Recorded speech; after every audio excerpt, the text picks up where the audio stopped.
এই ভিডিওটা একটু ভালো করে আপনারা দেখবেন, একটু সময় নিয়ে, আর একটু বেশি বেশি শেয়ার করে দিবেন যাতে বাংলাদেশের মানুষ দেখতে পারে এবং প্রশাসনের আওতায় আসে। ঢাকা ফার্ম গেট সিনেমা হলের পাশে এই রেস্টুরেন্টের মধ্যে প্রতিনিয়ত এভাবে কুকুরকে জবাই করে রান্না করে মানুষকে খাওয়ানো হয়। আর বিশেষ করে আমাদের বাংলাদেশ সেনাবাহিনী এবং পুলিশ প্রশাসনদেরকে দৃষ্টি আকর্ষণ করে বলতেছি, অতি দ্রুত যেন এই রেস্টুরেন্টের প্রতি অভিযান চালানো হয়।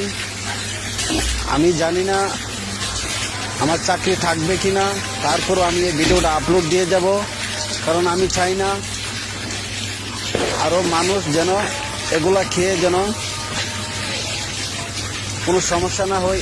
এর জন্য ভিডিওটা দিলাম ভাই। আমার চাকরির জন্য আমি কোনো চিন্তা করি না। ইনশাল্লাহ যদি রিজিকে থাকে অন্য কোনো জায়গায় আমি চাকরি করে নিয়ে করতে পারবো।